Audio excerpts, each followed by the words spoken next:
इस वीडियो में पढ़ेंगे नॉन फाइनाइट्स के बारे में, इसके टाइप्स कितने होते हैं और सीखेंगे कि कहाँ कहाँ पर ये यूज़ किए जाते हैं। लेकिन सीखेंगे सिर्फ इतना जो अपने एग्ज़ाम में काम आए। ये टॉपिक बहुत वाइड है लेकिन इतना डीप में हम नहीं जाएंगे। फर्स्ट है नॉन फाइनाइट्स के टाइप्स। 3 टाइप्स होते हैं। फर्स्ट है इन्फिनेटिव, सेकंड है जेरेंड और तीसरा है पार्टिसिपल। इससे पहले स्टूडेंट्स एक वीडियो और आ चुकी है नॉन फाइनाइट्स पे, अगर नहीं देखी है तो लिंक डिस्क्रिप्शन में मिल जाएगा, उसको भी ज़रूर देखना, क्योंकि मैंने उसमें बताया था कि नॉन फाइनाइट्स पे 2 तरह से क्वेश्चंस पूछे जाते हैं। एक इस वीडियो में लर्न करेंगे और दूसरा पहले वाली में हम कर चुके। इसमें फिल इन द ब्लैंक्स हैं और उसमें पूरा सेंटेंस दिया जाएगा और उसमें आपको बताना है कि नॉन फाइनाइट वर्ब्स कौन सी हैं, वो फाइंड आउट करनी है, तो उसको ज़रूर देखना। एक बात और, बीए जो थर्ड सेम है उसके लगभग जो ग्रामर के टॉपिक हैं उन सभी पे वीडियो जा चुकी हैं, जैसे प्रेपोजिशन है, क्लॉजेज हैं, सेंटेंस के टाइप्स हैं और नॉन फाइनाइट से चल ही रहे हैं। अगर वो भी नहीं देखी हैं तो उनका लिंक भी आपको डिस्क्रिप्शन में मिल जाएगा, ताकि आसानी से आप उन वीडियोज़ तक पहुँच सकें। तो 3 टाइप्स हैं इसके। फर्स्ट है इन्फिनेटिव, सेकंड है जेरेंड और तीसरा पार्टिसिपल। हमारे सिलेबस में सिर्फ 2 ही टाइप्स हैं, फर्स्ट इन्फिनेटिव और सेकंड जेरेंड। तो जो तीसरा पार्ट है वो हम बिल्कुल भी नहीं पढ़ेंगे, हमें सिर्फ अपने काम की चीज़ चाहिए, तो हम 2 ही पढ़ेंगे। फर्स्ट जो इन्फिनेटिव है स्टूडेंट्स, वो भी 2 टाइप्स का होता है। ज़्यादा डरने की घबराने की ज़रूरत है नहीं, बहुत आसान टॉपिक है और आसानी से समझाया गया है। बिल्कुल वीडियो को एक बार देखोगे तो ये आराम से समझ में आ जाएगा। इन्फिनेटिव 2 टाइप का होता है। एक तो होता है वर्ब की बेस फॉर्म, जिसको आमतौर पे फर्स्ट फॉर्म भी बोलते हैं, अकेली फर्स्ट फॉर्म। और जो दूसरा टाइप है वो है क्या, 2 प्लस वर्ब की बेस फॉर्म। इसको कई बार फर्स्ट फॉर्म भी बोल देते हैं। और ये क्या है, 2 प्लस वर्ब की फर्स्ट फॉर्म। लेकिन वैसे फर्स्ट नहीं, बेस होती है फॉर्म। जैसे भी आपको समझ में आए उसी तरह से याद कर लेना, चाहे इसको अकेला वर्ब की फर्स्ट फॉर्म मान लो और जो दूसरा टाइप है उसको 2 प्लस वर्ब की फर्स्ट फॉर्म। दोनों ही आसान है। अब इनको एक एक करके पढ़ते हैं। सबसे पहले पढ़ेंगे वर्ब की बेस फॉर्म, या फिर वर्ब की जिसको हम फर्स्ट फॉर्म भी कई बार कह देते हैं। ये किस किस के साथ आती है, ये बात पढ़नी है इसमें हमें। सभी मॉडल्स के बाद जो भी मॉडल्स होते हैं, जैसे can, could, may, might, should, would, सभी के साथ किसका प्रयोग होता है, वर्ब की बेस फॉर्म, या फिर जिसको तुम कहते हो ना फर्स्ट फॉर्म, उसका प्रयोग होता है। वी शुड मॉडल है। वर्क हार्ड, वर्क है वो कौन सी है, V1, वर्ब की फर्स्ट फॉर्म या बेस फॉर्म है। He can speak English, speak again कौन सी है, V1। हो गई ये बात clear. Second, had better, would rather and had rather के बाद भी अगर ये वर्ड्स आपको कहीं पर दिख जाएं इकट्ठे साथ में, तो इनके बाद भी वर्ब की जो बेस फॉर्म है जिसको फर्स्ट भी कहते हैं उसका प्रयोग हम करेंगे। कैसे, he had better finish his work, I would rather die than beg. दो ये सारी क्या है, वर्ब की फर्स्ट फॉर्म। थर्ड है help, see, make, hear, let etcetera. Verb के बाद भी वर्ब की बेस फॉर्म आती है, ये बताई है, ये थोड़ा सा ध्यान में रखना जरूरी है। इनके बाद भी वर्ब की कौन सी अकेली बेस फॉर्म आती है, जैसे he made me work, he made me work, ये आया मेड, हमने ऊपर याद किया था, और ये आई वर्ब की base form. We heard her talk, ये आया हियर जो सेकंड फॉर्म है, और ये आई वर्ब की बेस फॉर्म। हमने ऊपर पढ़ा था ना, मेक आ जाए, हियर आ जाए, हेल्प आ जाए, सी आ जाए, लेट आ जाए, help, see, make, hear, let, अगर ये भी आती हैं तो इनके बाद भी वर्ब की जो बेस फॉर्म है उसका प्रयोग किया जाता है। और ये फिर हमने पढ़े एग्जाम्पल, उसका खेल यहीं तक था अकेली बेस फॉर्म का। अब हम पढ़ते हैं दूसरा टाइप। दूसरा टाइप कौन सा है, दूसरा टाइप है 2 प्लस वर्ब की बेस फॉर्म। वो अकेला वर्ब की बेस फॉर्म था और ये है 2 प्लस वर्ब की बेस फॉर्म।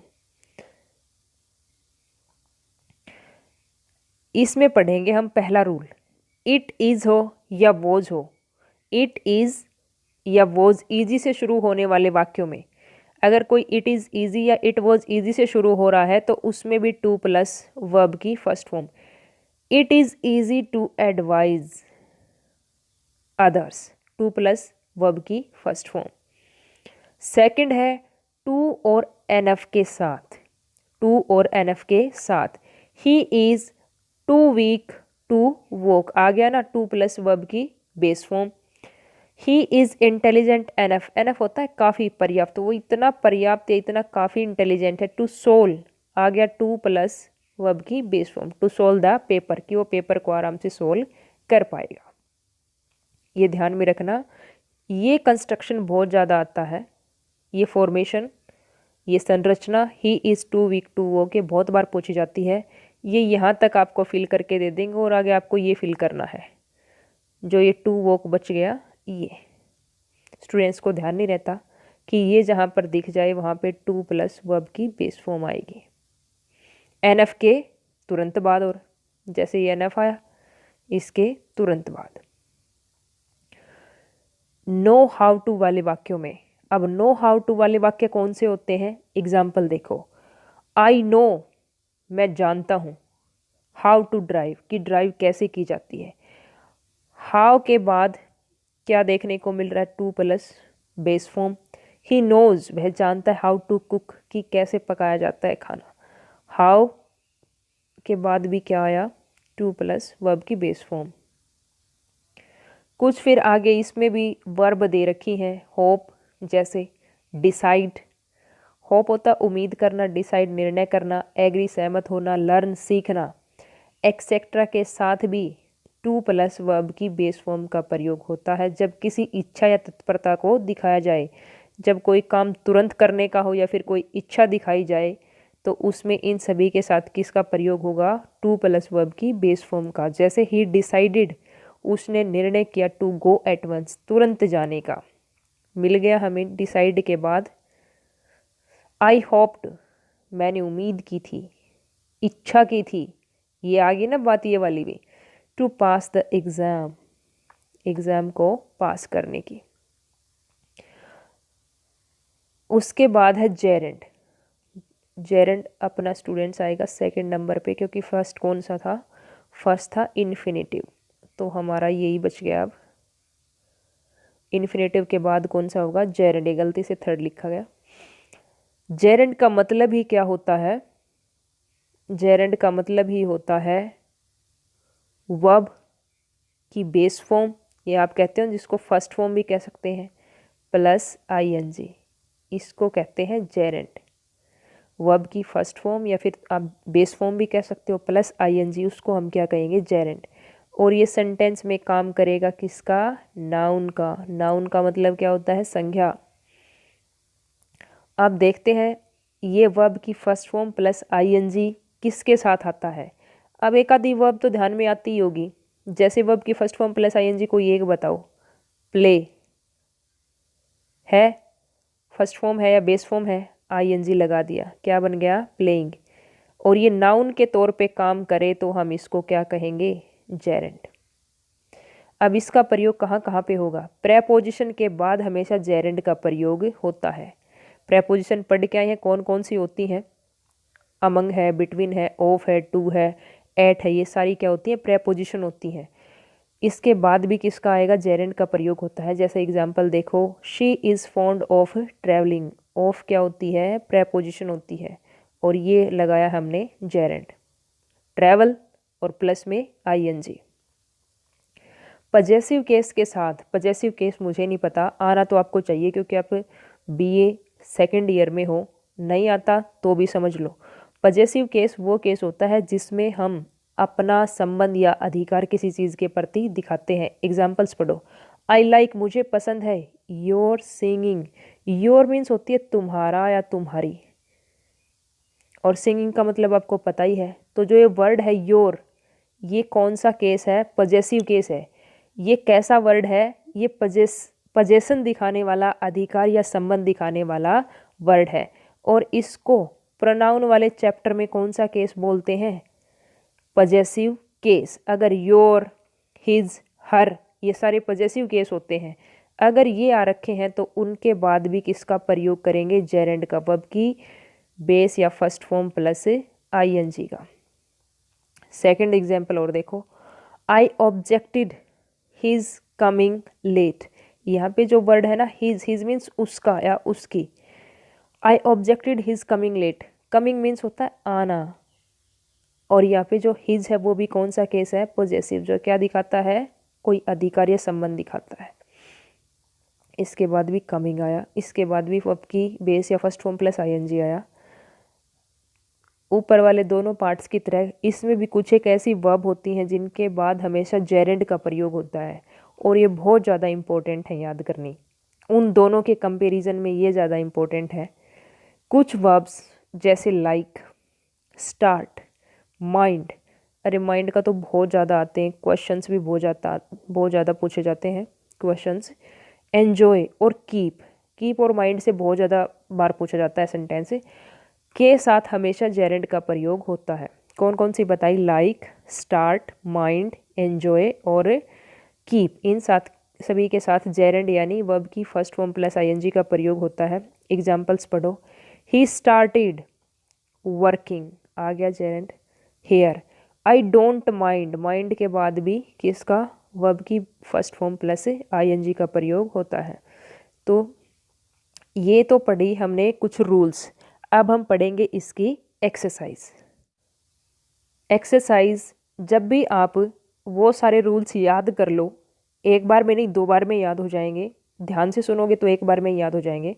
उसके तुरंत बाद ये एक्सरसाइज करनी बहुत ज़्यादा ज़रूरी है, ताकि एक तो ये पता चल सके कि वो रूल्स कितने याद हुए, और दूसरा पेपर में स्टूडेंट्स रूल्स नहीं पूछे जाएंगे, ऐसे हमसे सेंटेंस फिलअप करवाए जाते हैं, तो इस वजह से उनकी प्रैक्टिस करनी बहुत ज़्यादा ज़रूरी है। ये आपकी टेक्स्ट की एक्सरसाइज है, लगभग इन्हीं में से आपके पेपर में पूछे जाते हैं या फिर इसी तरह के सेंटेंस होते हैं। फर्स्ट है, रेखा हैज़ डिसाइडेड, डिसाइड के बाद हमेशा कौन सा आता है, to consult a lawyer, to consult आ जाएगा इसमें। सेकंड है, फरीदा आस्क्ड, आस्क के बाद भी हमेशा टू और फर्स्ट आती है, टू प्लस वर्ब की first form. Farida asked to meet the principal. I enjoy, I enjoy अभी अभी पढ़ के आई, I enjoy reading detective fiction. If they keep, अभी अभी पढ़ा था हमने, if they, sorry students, if they keep diligently they will meet their deadline. Keep का मतलब होता है रखना। इफ दे कीप हो गया, एन्जॉय हो गया, माइंड हो गया, इनके साथ हमेशा कौन सी आती है, वर्ब की फर्स्ट फॉर्म प्लस आईएनजी, तो इसमें वर्किंग आ जाएगा। If they keep working diligently they will meet their deadline. Next है, डू यू माइंड, अभी पढ़ के आए हैं ये भी, माइंड के बाद भी क्या आएगा, वर्ब की first form plus ING. Do you mind helping me complete this grammar exercises. Next है, आई मिस प्लेइंग, यहाँ पे आएगा students playing. I miss playing for my college team. I hope to play, अभी अभी पढ़ के आए हैं ये भी हम, I hope to play for the team next year. ये हमारी इच्छा को दर्शाता है कि हमारी इच्छा है कि नेक्स्ट ईयर, अगले साल मैं अपनी टीम के लिए खेलूं। स्टीफन हेट्स, स्टीफन नफरत करता है बोलने में। स्पीकिंग, ये उसकी जनरल बात बताई गई है। Hate speaking in front of an audience, वो श्रोताओं के सामने बोलने से नफरत करता है, यहाँ पे स्पीकिंग आएगा, ये ध्यान रखना। तो ये सिर्फ 8 ही सेंटेंसेस थे, इनको लर्न करना, चाहे समझ में ना आए तो भी याद कर लेना, ज़्यादा दिन की बात नहीं, ये अच्छे मार्क्स दिला के जाएंगे आपको। आज कंप्लीट हो गया आपके नॉन फाइनाइट का टॉपिक भी। काफ़ी दिनों से नॉन फाइनाइट चिल्ला रहे थे तुम, मैंने अपना काम पूरा कर दिया, अब तुम्हारा काम शुरू होता है अच्छे से लर्न करना, पढ़ाई करना और अच्छे से अपने एग्जाम देना। कोई एक आधा टॉपिक रह गया होगा तो जैसे ही टाइम मिलेगा आपकी और वीडियोज अपलोड हो जाएगी, कमेंट सेक्शन में कमेंट करके बता देना। नए हो तो इस चैनल को सब्सक्राइब कर लेना ताकि और वीडियोज आएँ वो भी आप तक पहुँच सके।